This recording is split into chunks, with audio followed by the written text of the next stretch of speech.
Good morning. I'm Gotti Schwartz in for Joe Fryer. And I'm Savannah Sellers. Right now on Morning News Now, Russia's revenge. Developing news this morning, Ukraine bracing for more attacks after 2 straight days of heavy bombardment by Russia. Now, President Biden is joining other world leaders in renewing a pledge to support Ukraine and condemning threats of nuclear warfare by Russian President Vladimir Putin. Once you use a nuclear weapon, the mistakes that can be made, the miscalculations, who knows what would happen. It could end in Armageddon. Plus, breaking overnight, Russia announcing several arrests in connection with this explosion that damaged a strategic bridge in Crimea. We have full coverage this morning. Life or death. This morning, deliberations set to begin in the sentencing phase for the convicted Parkland school shooter. Now, a Florida jury must decide between a life sentence or the death penalty. We'll break down the closing arguments. Dangerous games, a startling new study that might have parents pressing pause on video games. This warning from researchers about the serious side effects on some children's hearts. Finally, a smashing success this morning. NASA celebrating a real mission accomplished. Test results now show that a spacecraft they intentionally crashed into an asteroid successfully shifted its orbit. What scientists are saying about that test mission and why they're confident they're now ready for whatever the universe throws at us. Well, that's a relief. Yeah. Oof, that was a close one, right? Yeah. We're so happy to have you with us this morning. I'm happy to have you, even though you're not wearing pink. I'll let you stay. Excuse me. I mean, I got the memo. I stole this from your desk. It's a little purplish. All right. You had to but pack. Yeah, whatever. All right. We begin our show this morning with the war in Ukraine. New developments are emerging about Saturday's Crimea bridge explosion, which Russia blames on Ukraine. Yeah, Russia's security service says 8 people have been detained in connection with the explosion, which it describes as a terrorist attack. Russian investigators say the blast was organized by the main intelligence directorate of Ukraine's Ministry of Defense. A senior Ukrainian official dismissed the findings as, quote, nonsense. That explosion sparked waves of Russian strikes across Ukraine, including the capital of Kyiv, where people there woke up to a 3rd straight day of air raid sirens. At the Zaporizhzhia nuclear plant, concerns are rising again after the head of the UN nuclear watchdog said the facility lost all external power, which is vital for safety systems. All of that comes as President Biden downplayed the threat of nuclear Armageddon after bringing it up last week. Here's his response on CNN when he was asked if he thought Putin would use nuclear weapons in Ukraine. Well, I don't think he will, but I think it's irresponsible for him to talk about it.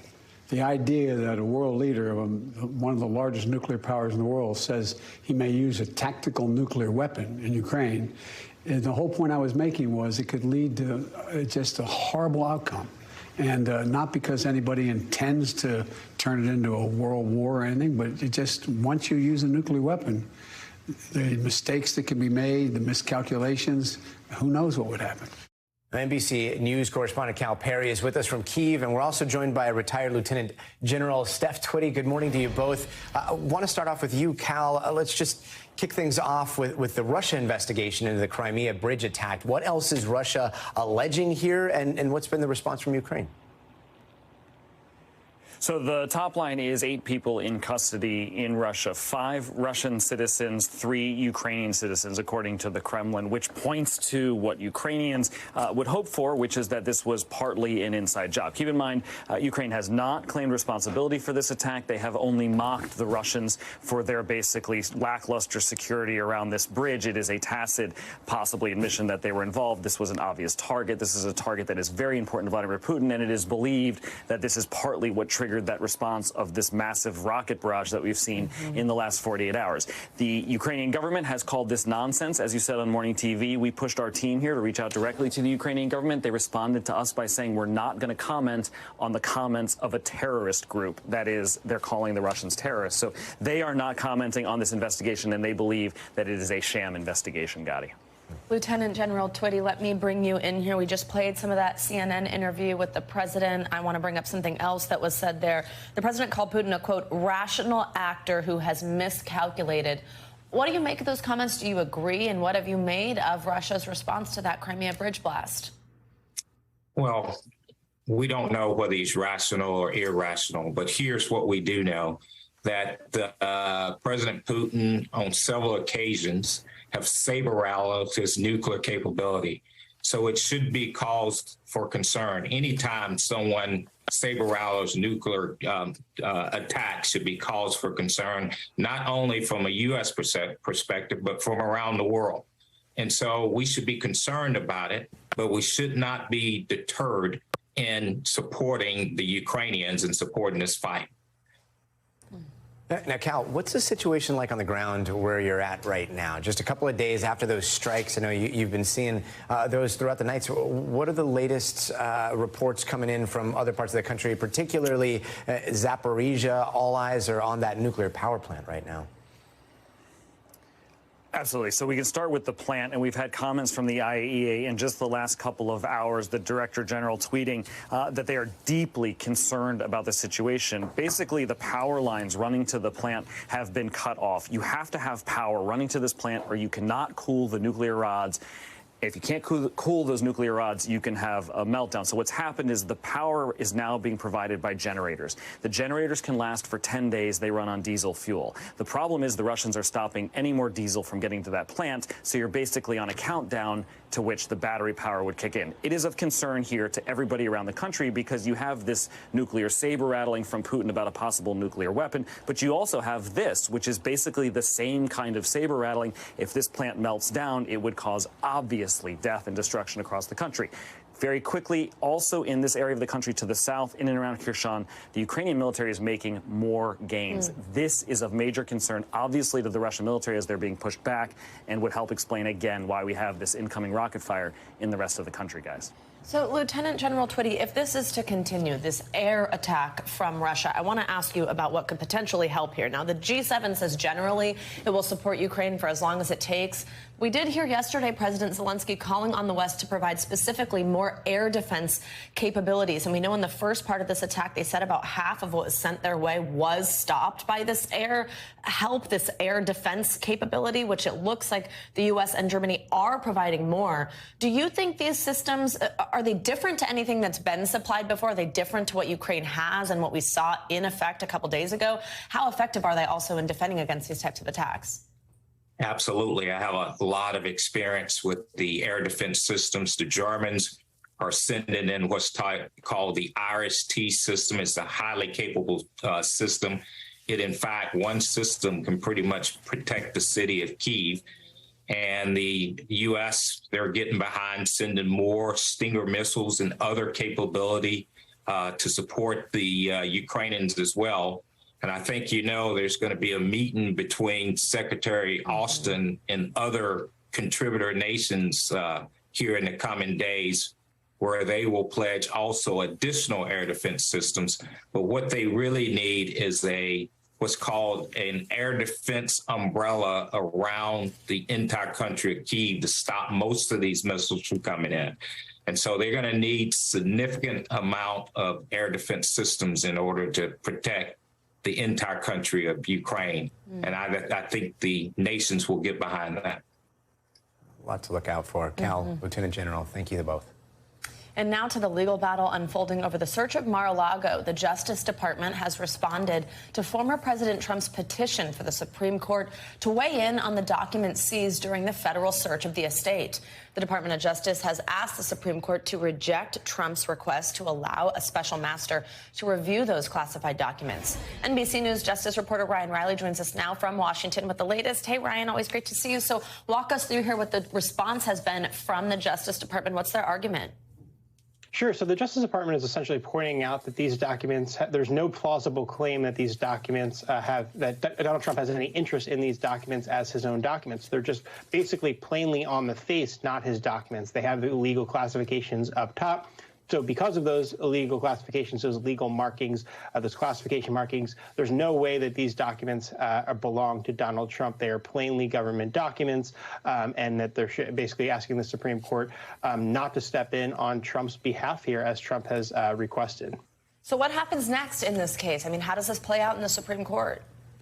So the Supreme Court could come back at any time and give an answer on this. It would be unusual for them to step into this matter just because of how plainly the 11th Circuit decision came down.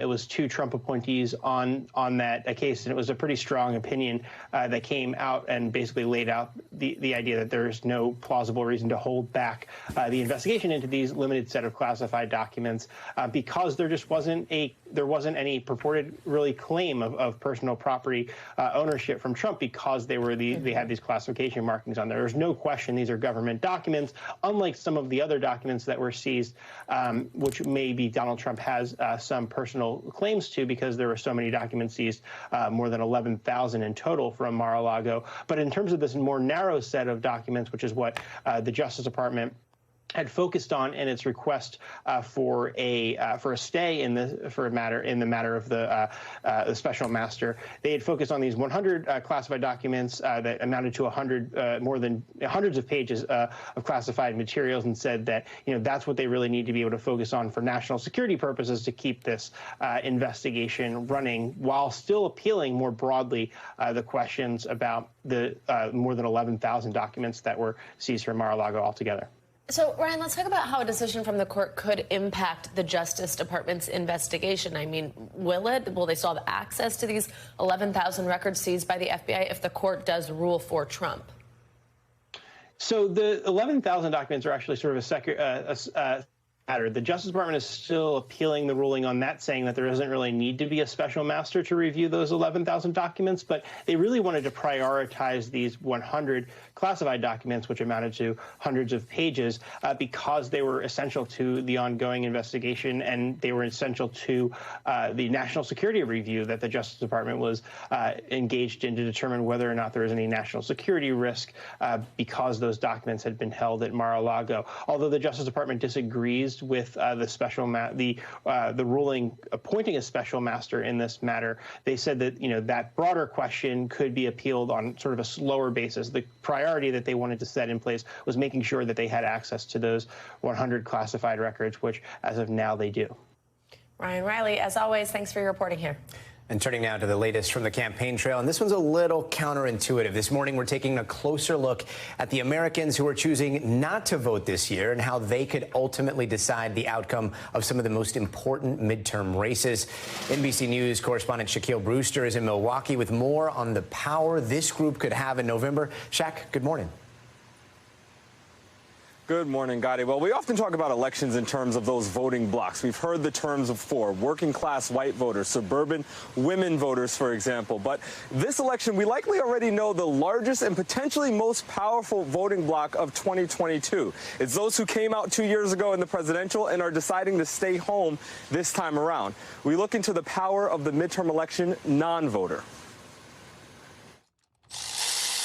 23-year-old Jake Hart will likely join the largest voting bloc of 2022.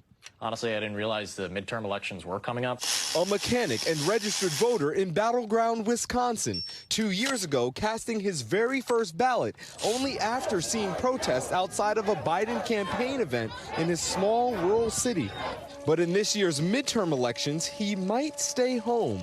Do you plan on voting in November? I would like to, but I can't guarantee that answer right now. I would like to learn a little bit more, but I really don't have the time. Since 2000, 60% of eligible Americans cast a presidential ballot on average. During congressional midterm years, average turnout drops dramatically to just 42%. A majority, about 150 million Americans, remaining silent in our representative democracy. Do you plan on voting in November? No. Why not? I don't want to. I want to be an informed voter, and I don't always feel like I am, because the commercials don't help with that. A 2020 Knight Foundation study of some 12,000 so-called chronic non-voters shows the group tilts only slightly toward Democrats, but includes more women and minorities, is younger, and has lower income levels than active voters. Do you plan on voting in November? Not necessarily. I don't see the direct effect that it has on the community that I live in. Mujahid Green says he participates in presidential races to please his mother and grandparents who fought for his right, but he usually skips midterm years. So my sister gave me the sign to promote. His sister Tynetta recently helped lead a car parade through Milwaukee to register and activate voters. It's harder now for me to convince people that it's important to vote when they see the decline in our community. It's definitely easy to vote, you know. It's just when you check that box, man, it's just you really walk away feeling like nothing is going to change. Non-voting citizens, a group that's large and powerful but not immovable. Our latest NBC News poll showing voter enthusiasm 2 months ahead of the midterms is at an all-time high. You said you didn't vote in 2020, No. but you plan to vote this time around. Yes. What has shifted? Being older, seeing how everything really impacts me.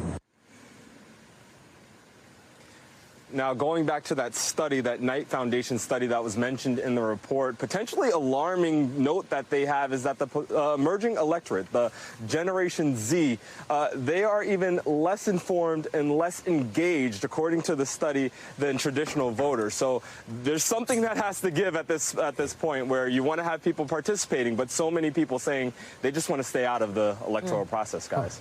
Fascinating. Shaq, thanks so much. Yeah, great report, Shaq. Thank you. Now, this morning, there is growing pressure for 3 members of the Los Angeles City Council to resign. Council President Nury Martinez and council members Gil Cedillo and Kevin De Leon were caught in a recorded conversation that included racist comments about a colleague's 2-year-old adopted black son. A White House spokesperson says President Biden believes they should step down, joining a growing chorus of officials calling for their resignations. Yesterday, protesters flooded a city council meeting just hours after Martinez stepped down from her role as city council president and took a leave of absence. And now to a smashing success for NASA and a first for mankind. The space agency announced Tuesday that it had successfully changed an asteroid's orbit by intentionally crashing a spacecraft onto it last month. Yeah, NASA said data obtained over the past 2 weeks showed that the DART probe's collision with what we're calling a small, harmless space rock known as Dimorphos altered its trajectory. But we have NASA astronaut and senior advisor for space programs at the Intrepid Museum, Mike Massimino, with us, who let us know that's actually about the size of a football field. It's a small football field. A football field is a football so small field. and harmless to me, but Mike says so. Okay, this it's all relative. Like a really big deal. Walk us through this and put it in context for it. Is it a big deal? Could it keep us safe? What's this mean? Oh, yeah, it certainly is. Right now, it appears to be a success, right? So the data that first came in was that they were able to change the orbit of this rock, this asteroid, about the size of, you said, about this football field. So this is the kind of thing that wouldn't take out the whole planet, but certainly could do a lot of damage and hurt a lot of people and cost a lot of money, and this is not a good thing. But it's not coming toward us. This was this is far enough away from us. It's not going to, nothing is heading our direction. And they were able to alter the trajectory, the orbit of this thing. They wanted to change the orbit by about 10 minutes at least, and they changed it by about 32 minutes. So that part of it is a success. So it's a success for sure. But now they're trying to understand why and what else happened to it. And there's a lot of other interesting things to look at here. So we're talking about it would not just miss us by a mile, it'd miss us by a long shot, right? If something was headed our way. Yeah, if something was headed our way, they would have to look into what they would do exactly, and that's why they're still studying this. They were able to change the timing of it, and they changed its orbit. That's great. They're also looking into how that happened. It wasn't just the impact of this, say, golf cart-size spacecraft hitting this football stadium-size object. Wow. It was, that gave it a good nudge at 14,000 miles an hour. But also the ejecta that came out of it. So a lot of rocks and dust was kicked up when it smashed into this thing. And that also helped propel it. And so they were able to see the timing change with optical telescopes that they could actually see it from the ground, and also radar telescopes so they could collect data. And now they're using the Hubble Space Telescope and other methods to look at this ejecta blanket, this comet tail. It looks like a comet tail coming out of it. That is 6,000 miles long. Wow. Right? So that's a long tail, and it's split in two. So they're studying that right now as well. So here's a question. Doomsday scenario. Somehow it's coming from a blind spot. We've got like a day, 2 days, 3 days to respond right now. Do we have anything up there that's similar to what we crashed onto this last asteroid? Yeah, can we stop that? To be able to nudge something else?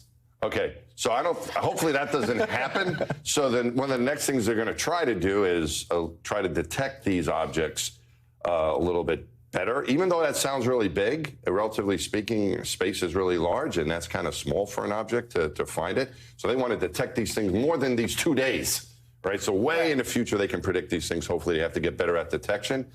But I always think, to answer your question, maybe not, for anything that we might have headed our way, I think that we would definitely try to do something. Right. So I think, but it's not. We've got 2 days left. That's not good. But I think we would try to do something. We would go down swinging, right? I think that would definitely happen. But that's not a good scenario. I think what we're trying to do here. I would love to see a bunch of these things up in space, like just ready to go in case. Yeah. Well, that might. That's what they're trying to figure out. I think we are ahead of the game on this. I think we're ahead of the game on this one, though. I think it's really, now, the things are headed our way, then nothing that we're looking at this, something it's very interesting. Plus, asteroids are very interesting to study them, what they're made of. There's a whole movement to look at how we could mine them, use their resources, understand them better. So it's not just saving us from them, but it also might be using them for good, for betterment of the world. So it's a very interesting topic. Taking us to a more peaceful place. We're in no danger, folks. Okay. Don't worry about that. Hopefully we'll find anything headed our way well in advance. Okay, we will. All right. Thank you. Happy anniversary. Thanks. Is that public knowledge? It is. We haven't gotten to it quite yet this morning. But 2 years of morning news now today. So we'll get really. Congratulations. Yeah, that's right. All right. Our breaking news reporter in addition to astronaut. All right, now let's get a check on your morning news now. Weather? Yeah, meteorologist Michelle Grossman joins us now. Michelle, talking about looking up here. What's the weather looking like? Hi there, guys. Well, we are looking at some showers and some storms. We have a big cold front that's moving through the middle of the nation. It's going to be advancing to the east. So by tomorrow, the Northeast in on some showers and some storms as well. So we're seeing some heavy rain falling right now, seeing some lightning too throughout portions of Missouri, also Kansas, hearing that thunder this morning. Where you see the brighter colors, that's where we're seeing the heaviest rain, and that's going to advance towards the east. So we have two kind of dreary days from the Midwest to the Ohio Valley into the Northeast tomorrow. So the wider view here showing us where that cold front is. It's going to head to the east, and we're looking at 2 to 4 inches of rain tomorrow into portions of the Northeast. Today into tonight, we're looking at the chance for severe weather. That means strong to severe storms, meaning we could see winds gusting up to 60 miles per hour. Could see some small hail also. The chance of a few tornadoes. Where you see the yellow here, that's the likeliest spot. So Memphis, Greenville, Florence, but really the green, you could see those strong storms as well. So it's anywhere from portions of the southern plains into the Ohio Valley. Then as we look towards tomorrow, again, winds gusting up to 60 miles per hour, where you see this green. Small hail once again. We could see a few brief spin-ups as well. We're going to see some winds clashing as we go throughout tomorrow. That includes Scranton, Philadelphia, D.C., down to Richmond, and we're going to see that as we go throughout the afternoon hours. Rainfall, that's going to be a problem too. The grounds are still really wet. We're going to add to that. High rainfall rates could lead to some flash flooding, especially where you see these darker colors, so portions of New York, northern New Jersey into Pennsylvania, Vermont, New Hampshire, parts of New England. We could see some really heavy rain. This is to set up the cold front advancing to the east. It's moving through some really warm, humid air. So temperatures in the 70s out ahead of this front. Behind it, such a different story. Minneapolis yesterday, 80 degrees into the low 50s today. So it's a blustery breeze behind this cold front. Downpours tomorrow into the Northeast. Localized flash flooding is possible. And then we're going to see this front kind of getting hung up in the New England area. So we could see the greatest amounts there up to 4 inches in some spots as we head towards Friday. Back to you guys. Deliberations will begin this morning in the sentencing phase of the convicted Parkland shooter. In court arguments yesterday, prosecutors recommended the death penalty. NBC News correspondent Kerry Sanders has more. Gotti, Savannah, it will require a majority for the jury today when they begin deliberating to determine whether there is going to be a death sentence here for Nikolas Cruz, or if just one person believes it should be life in prison, then it'll be that. Nikolas Cruz, 4 years ago on Valentine's Day, according to prosecutors, premeditated, planned, and with a depraved indifference for life, went to that school and began shooting. The carnage left 17 students and faculty dead, as well as 17 others attempted murder. And of course, victims by, well, even those who were just at the campus that day running for their lives. This is what the prosecution had to say as to why there should be a death sentence. He murdered 17. He wounded another 17, and he was trying for more. So there's no question that that aggravating factor has been proved beyond any reasonable doubt. The defense believes otherwise. Sentencing Nikolas Cruz to life is the right thing to do. So I now put in your hands his life. And then there are the victims, those who lost loved ones, those who were shot themselves, who believe that there is only one sense of justice here, but there will never be complete justice because their loved ones are gone. Why in the world would you want to have this kid among us? I mean, why? It doesn't do me any good, doesn't do anybody any good. He's not remorseful. He has nothing to contribute to this world, so you should leave it. We have to remember the full measure of the cruelty that was shown to the victims that day. And remember that he wasn't content to stop at the 17. If the jury comes back with a death sentence in Florida, there is lethal injection, but there is also another method of execution here. If the inmate decides they would like to be put in the electric chair, that option remains today. Gotti, Savannah? Thank you so much.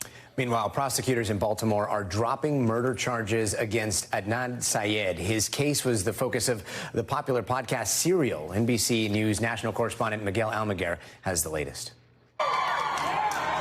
Less than a month after Adnan Syed was released from prison, Baltimore prosecutors officially dropped charges against the 41-year-old, who spent more than half his life behind bars for a murder DNA evidence shows he never committed. I instructed my office to dismiss the criminal case against Adnan Syed following the completion of a second round of touch DNA testing of items that were never tested before. Officially a free man, Syed was sentenced to life in prison for the 1999 murder of his high school girlfriend, Hae Min Lee. The trial and its now well-documented heirs chronicled in the podcast Serial and an HBO documentary. After serving 23 years, last month, a judge approved Syed's release from prison, citing a failure to turn over evidence that could have changed the outcome of his trial. Baltimore prosecutors say the DNA evidence excludes him from the murder and a retrial. There have been so many ups and downs over the past 23 years, so he is really just taking it all in. With the case reopened into Lee's murder, her family says there was a rush to dismiss criminal charges, saying in part, all this family ever wanted was answers and a voice. Syed's attorneys say he's elated and grateful, spending his first full day of freedom with loved ones. He's also pursuing a law degree as his attorneys consider litigation against the county. Back to you. Miguel, thanks so much. And now let's get to some international headlines, starting with new details on the official coronation of King Charles. Yeah, Claudia Lavonga joins us now from Rome for this and more. Good morning, Claudia. Good morning, guys. Yes, Buckingham Palace has announced that the coronation of King Charles III will take place next year on the 6th of May in Westminster Abbey in London. Now, Charles has automatically essentially become king the moment his mother, Queen Elizabeth II, died. But the coronation is still a very important symbolic celebration of the start of the new reign. Now, Camilla, the Queen consort, will be by his side and will also be crowned during that celebration. Now, let's go to Japan, where today the country's space agency said a rocket carrying 8 satellites said to be aborted by a self-destruction command 7 minutes after liftoff. The agency said they aborted the flight after they realized the rocket was not able to fly safely and enter a planned orbit. This was the first failed rocket launch in Japan in nearly 20 years. And let's finally head to Australia, where a government agency responsible for promoting tourism revealed their new brand ambassador, a computer-generated kangaroo named Ruby the Roo. The unofficial mascot snapshot is part of a global campaign aimed at attracting international travelers to Australia now that it has finally opened up to tourists after being off limit for 2 years due to the pandemic. Now, I said 2 years since the pandemic. Guess also who turns 2 today? You guys. So, happy birthday. Happy people wishing us happy birthday. Thank you, Claudia. Maybe we should all take a trip to Australia to celebrate. That is a very good birthday. Yeah. Welcome back. It's time for your weekly checkup. We have new updates on anxiety screenings for all children aged 8 and over. Yeah, plus why some researchers are saying some video games could trigger potentially lethal heart problems in certain kids. Yeah, NBC News medical fellow Dr. Akshay Syed joins us now for more on these headlines that you might have missed, and they are important ones. Let's start with these mental health screenings for children. What do parents need to know? Why is this happening? What is it helping find? Read us in. So this is big, right? We have guidelines now that children as young as 8 should be screened for anxiety, and kids as young as 12 should be screened for depression. And I think this is really coming up because we're seeing that there's rising visits and ER visits for kids for mental health purposes, and there's the whole pandemic making kids' mental health. Being out of school and being out of sports, away from friends, kids have taken a hit in more ways than one. So I think this is important, and all this is really saying is that if you are somebody who's going for a yearly checkup, even if you don't have any symptoms, they are going to screen you for anxiety and depression if you are at that age, or at least they should.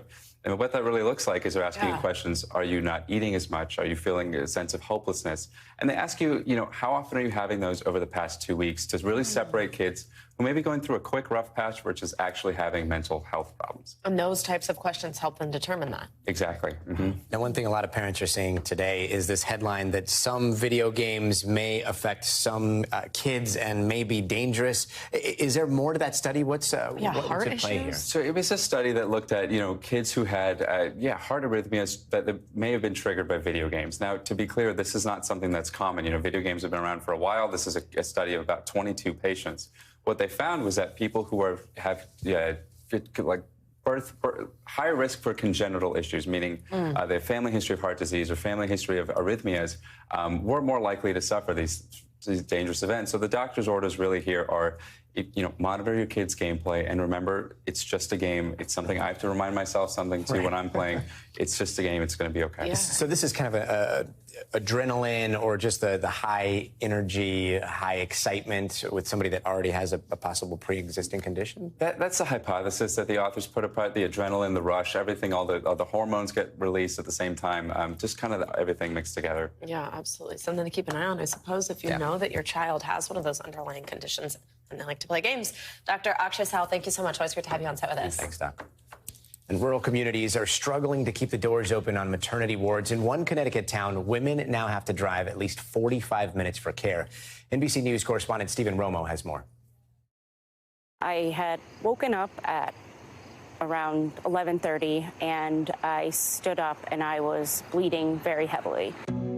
During her second pregnancy, Rachel Tuberville's condition became harrowing in just a matter of minutes. I was experiencing a placental abruption, and my baby was having heart decelerations. Within an hour of arriving at Sharon Hospital in rural Connecticut, Rachel had an emergency C-section to deliver her son Colin. I think that being so close to a hospital made it possible for everything to work out the way that it did. But that care might not be available much longer for expecting mothers in Sharon. The hospital's owner, Nuvance Health, is currently seeking regulatory approval to close the maternity ward. In a statement to NBC News, Nuvance said it has faced continuous financial challenges and low patient volume in the labor and delivery unit. But for most people, that would mean a 45-minute drive to the nearest hospital at least. Time is of the essence. Dr. Howard Mortman delivers babies at Sharon Hospital and has a private OB/GYN practice. He was part of Rachel's care team after her pregnancy. She's another example of if Sharon Hospital isn't there in that proximity, I don't know that Rachel's around. I certainly don't know that her baby's around. Dr. Mortman also has a more personal connection. My sister, Gail, she is disabled because of delay in care at her birth. And I said, I'm going to become an obstetrician. I'm going to dedicate myself to preventing what happened to my sister, Gail. But maternal care has been disappearing from rural communities for more than a decade. In 2004, 898 rural counties did not have hospital obstetrics units. By 2018, an additional 200 rural hospitals were without labor and delivery services, according to researchers. We're in the midst of a maternal health crisis. The CDC tells us that about 60% of pregnancy-related deaths are preventable. Experts say rural hospitals in America are more prone to staffing and financial challenges because they serve a higher proportion of low-income families in areas with fewer births. These vital resources are leaving communities that often need them most. Back in Connecticut, Sharon Hospital must first get approval from the state to end birthing services. But Connecticut's Office of Health Strategy confirmed to NBC News that they're actively investigating whether Sharon Hospital illegally terminated its birthing services without a state-required certificate of need. In a statement, Nuvance Health said that Sharon Hospital was committed to working with OHS and that they have closely followed the process required. But as we await a decision from OHS, the labor and delivery unit remains fully open and operational. 4 years later, Rachel says she and her son are both perfectly healthy. To me, it's scary to think about what could have happened with that extra hour added onto an already very scary situation. I don't really know what would have happened. Our thanks to Stephen Romo for that report. And we should also mention that the U.S. has the highest rate of maternal mortality among all high-income countries. In regard to Sharon Hospital, the next step in the process is a public hearing scheduled to take place in October. And today in our Women Mean Business series, we're introducing you to Amy Peckham. That's right. She runs the only women-owned and operated medical marijuana company in New York. And this business is truly a family affair. Here's her story.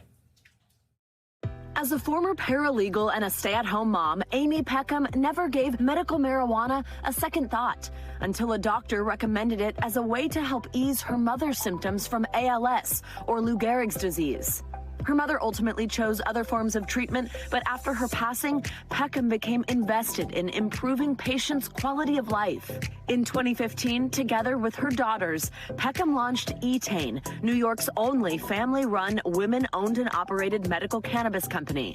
Named after a heroine in Irish mythology who persevered, Peckham hopes the company shows the same spirit.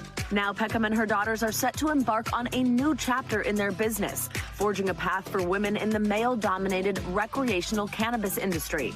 Amy Peckham is a woman who means business. And Amy joins us now. Amy, great to have you with us. Thanks so much for joining us early this morning. So first, I just want to start with the fact that you started this company with your two daughters. Talk about how important it was to kind of keep this all in the family. It's essential, and our brand represents not just wellness, but inclusion and as you said, perseverance. We began this mission and started into the research after my mother had died, and it just came together that both Keely and Hillary graduated in 2014, and Hillary challenged me after graduation to do something I believed in, and every day we fought to figure out how could we be part of changing the world and bringing really safe product to New Yorkers. Isn't that nice? Your daughter gave you the little push you needed. That's just so sweet. Every day. The other thing that you've done that I think is pretty neat, I mean, no matter what industry, just to do this, is that the majority of your company's employees are women. Why was it important to you? Was that a specific thing that you purposely were trying to hire for? Because, you know, this is a predominantly male field. What was this like to have this predominantly female workforce? Well, that was one of the first parts of the mission, is when Hillary challenged me, how are you going to do this? It's a great idea, but how are you going to execute? And it was important to me, having been a stay-at-home mom for 20 years, that there was a path for other women, and to demonstrate that there would be a path for other women, that just because you were in one business, childcare in my instance, didn't mean you couldn't reform yourself into a new business. So we took that challenge, and I found a group called Women Grow. And with Hillary, we helped found the New York chapter of Women Grow. And we found the support of other women, and it just came organically into a very strong platform. And we've become known for supporting all minority businesses in the industry. Hillary sounds like a smart cookie, so isn't that fun that you get to work with her? Also, as viewers might have heard in that little story that ran right before this, so you are entering this new chapter, recreational. I'm wondering, just tell me about some of the challenges there, because, you know, obviously there's not federal legislation for marijuana, which makes it sort of difficult. I've done a lot of stories about what these businesses are like across the country, female founded or not. What's that been like? Right. The medical programs, one of the things I got behind with the New York program was it demanded the highest quality. And I have to say, not just in the country, but like in the world, absolutely clean, sterile product. And the time from 2015 to today has been transformative. I think what my girls put together was one of the very first vape pens that had nothing but just cannabis, no additives, a very clean product. And making those changes has been really transformative for the public and for public safety. All right, before I let you go, we like to ask our women who mean business for just a little piece of advice. A young woman maybe who wants to start a company, maybe sees what you're doing in a field that might be tough to kind of get into, especially, as I mentioned, with such confusing laws, this patchwork across the country. What would your career advice be to a young woman watching right now? You need to find a support network, and it's up to you to make that support network. And you have to do your research into your industry. And the more people you ask to help and get advice from, the better your chances. There you go. That is great, great advice to better your chances. Amy Peckham, thank you so much, and good luck. And Sony, tell your daughters also congrats and good luck. Thank you so much for joining us. Now to a story we've been following very, very closely for the past few days, maybe even too closely. But now, drum roll, please. Fat Bear Week finally has a winner. Bear 747. Yes, as the plane takes the crown as the Fat Bear, weighing in at a hefty 1,400 pounds and receiving over 68,000 votes. But it is 2022. That win did not come without controversy. An online cheating scandal disrupted the competition briefly during the semifinals. But despite that hiccup, Bear 747 came out on top for the second time, previously winning the competition back in 2020. So congratulations to a true Fat Bear champion. And Savannah, I don't know what's better, to be a fat bear or to be a stinky bear. Yeah. My God, you're so annoying. That was a nickname I had as a child. Shout out to your dad decided for, to throw in best, here. Yeah. The best nickname ever. Yeah, gonna kill you later. Thanks, Scotty, so much. It's been fabulous. All right, we want to take some time now to celebrate a special birthday, our own. 2 years ago, on October 12th, 2020, Joe and I, look, we missed Joe, there's Joe. Joe and I came on the air or the internet or the stream, however you watch us, with the very first episode of Morning News Now. And we're so grateful you've stayed with us through some of the toughest news stories and laughed with us through all these fun moments, too. It's been an honor for us to have had space in your home each morning, and we hope you continue to stay with us and our show as it only continues to grow. Here's a look back on what we've done together in our second year on the air. We begin this hour with the military invasion that's currently unfolding in Eastern Europe, the Russian attack on Ukraine. I'm currently with my friend Andre, who is going to a recruitment center to sign up to fight. If we all do within our capabilities, within our limits, everything for the country we dearly love, we're going to have victory. 19 young children and 2 adults killed when a gunman opened fire inside the Robb Elementary School in Uvalde, Texas. My heart was broken today. We will need your prayers to get us through this. Nowhere else do little kids go to school thinking that they might be shot that day. The heartbreak and devastation is equal to the amount of anger that I have.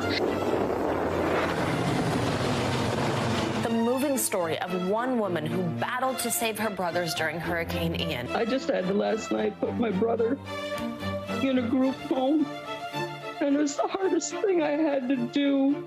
But I can't care for him now, and I have no place to put him. This morning, the Queen's doctors are concerned for Her Majesty's health. We are remembering Queen Elizabeth II, Britain's longest reigning monarch, who died yesterday at the age of 96. The end of constitutional abortion rights in America. Now people are seeing the need for this beautiful language. They're seeing how it can make one family feel seen. Do you believe this bill breaks the law? Where do you think we're at? One parent, Jennifer, said it best: stop using my child as a political pawn. What does the reinvented Anna look like? Hopefully, I'll be given a chance to focus all my energy into something legal. How difficult was it to pull out, knowing that's what you needed to do for yourself? Hasn't been an easy journey, but it's definitely been worth it. And I'm so happy to be a voice for the voiceless and to kind of put not so much of a stigma on mental health. I don't honestly regret anything that happened in 2018. It really helped me get to where I am now, and I learned, again, very valuable lessons from that experience, and just really happy that I got another shot at dealing with it. That being said, how does it feel to know that we are never going to ask you about 2018 ever again after this? And of course, we're no Olympians, but one of us definitely had some raw talent. Take a look. Oh, yeah, Joe! That go. Don't do anything yet. Oh, that's cool. Oh, yes! Joe! Joe did it! You did it!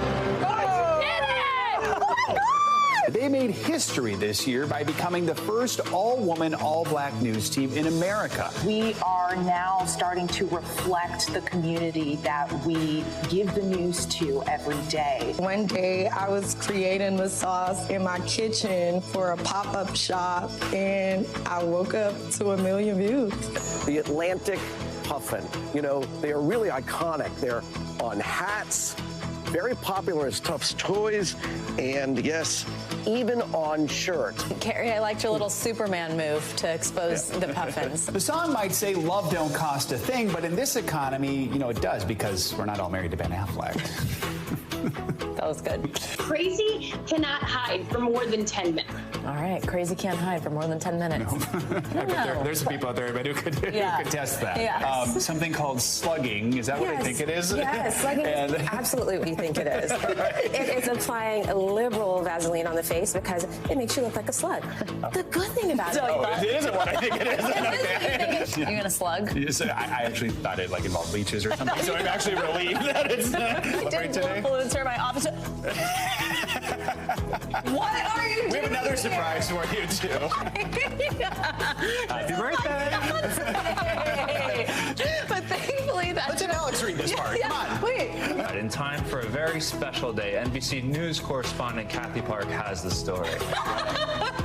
That does it for this hour. And that does it for this hour. Morning News Now. But the news continues right now. Wasn't that I know, and it would not be a birthday without Joe. I mean, take a picture look at that beard. It's just so beautiful. Just the beard. Joe, you are here in spirit. We miss you, Joe. We love you, Joe. Also, though, really, for those of you at home, thank you so much for watching us for 2 years. To come into your home at this particular time of day, it's really just an honor, and we love sharing it with you. We love telling you the news. We love having fun with you. Hopefully, you're laughing when we're laughing, because we have some fun. Happy birthday. Thank you. Thank you so much. And that does it for this hour of Morning News Now. But the news continues right now.